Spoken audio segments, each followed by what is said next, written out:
it comes to my channel, you could easily make the argument that I don't like lyrical music, but that's far from the truth. I just don't like when lyrical music is pandering to the masses and regurgitating preschool facts. With attention span dropping, if you're going to be a lyrical rapper in this day and age, you have to become one with your production. And that's something that Little Simz does tremendously. Living die in the LDN and ends is mad. She's crazy. If someone was to come up to me and be like, yo bro, who's better, Little Simz or J.I.D? I don't know, man. I don't know. Little Simz is a UK born rapper / actress who has been killing it in the game for a minute now. While her other projects were dope, especially Stillness in Wonderland, that was fire. Her latest project, Gray Area, is just so, When it comes to rapping, I'm telling you, none of y'all want smoke with Little Simz. Like, nobody in the game right now wants smoke with Little Simz except J.I.D. For you see, Little Simz music makes you make that face. You know that face when you hear something fire and you're just like, ooh. But anyway, forget about all that. Today we are here to talk about Little Simz and Gray Area and why it's a contender for album of the year. Sounds good? Let's go.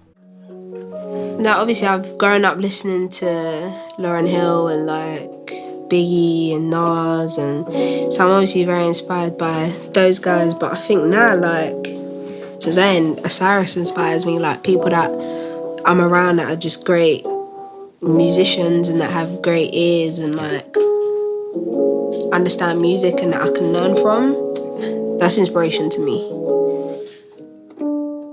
The beginning of an album is meant to set the stage for what's to come later in the album. And Little Simz did that perfectly in her intro track, Offense. Mate, don't get touchy, don't be getting nigga feelings. All I do is kill shit, even when I'm chillin'. I'm Jay-Z on a bad day, Shakespeare on my worst days. Never been a punk. Yo, do y'all hear his heat? She came on the track so confident. She was like, me again. Allow me to pick up where I left off. I was like, oh, talk to him, Little Simz. Tell him. One thing y'all should know about me is that I like confident rapping. I like when rappers talk their shit. I like when rappers just hop on the track and be like, yo, I run this. Anyway, the next song, Boss, is so Kanye influenced. Y'all need to hear this song live because this song gets you buck. The following song, Selfish, featuring Cleo Soul, is actually how I discovered Little Simz. The song as a whole carries a very free and relaxed and low tempo beat to it, as Little Simz and Cleo Soul give off a fun but laid back performance. Definitely a song you listen to on a late night drive. Love and hate can never be friends. Don't rush everything in this divine turn. I peeped, you couldn't handle a woman in my caliber. Had to let you mature like some fine wine. Yeah, no validation, no. Lil Simz or J.I.D? I mean, damn, I really don't know.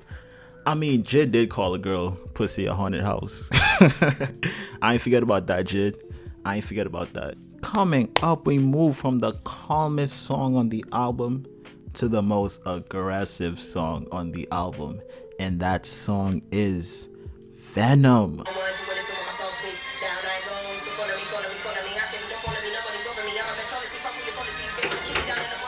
The song Venom is so fire that my head almost exploded the first time I heard it. Not only is the beat like orgasmic, but Little Simz came for blood on this track, like she was not playing. And the song as a whole is so thematic with its eerie beat and like aggressive tone. Little Simz played no game. She came head on ready to attack the beat and she just like went off on it.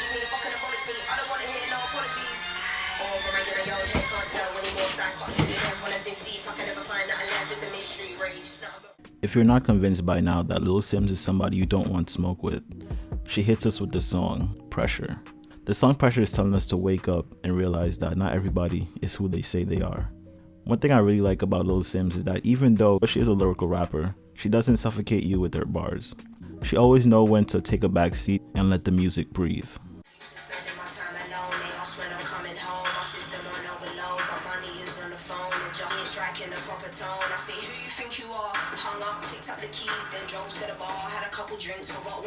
Do y'all see my cute little no face? Like, this thing's adorable. I don't care what none of y'all say. Like, oh, look at the little guys.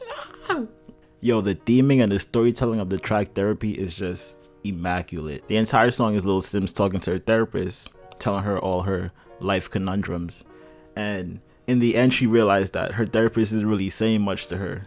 Like, she still feels like shit. She still feels terrible. Like, as I talk about this album, I'm just loving it more and more and more. Like, it's really deep. You guys really need to take the time to, like, not only listen to it, but go read the lyrics. Like, she's a genius. She's really smart. And now we get to the final track, Flowers, which make you feel like you're just floating as Michael Kiwanuka. Did I say that right? I don't want to mess up my man's name. Like, Michael Kiwanuka. He did his thing. He was impressive. Like, shout out to him. His little harmonization. Anyway, overall, Gray Area is one of the best albums this year. And you guys definitely need to go check it out. Like, it's phenomenal. All right. So anyway, y'all know what time it is. This has been your boy, an Enigma, and his little sidekick, No Face. Anyway, guys, I appreciate y'all for coming to this video, checking out the channel, and remember, guys, stay different. The inner machinations of my mind are an enigma.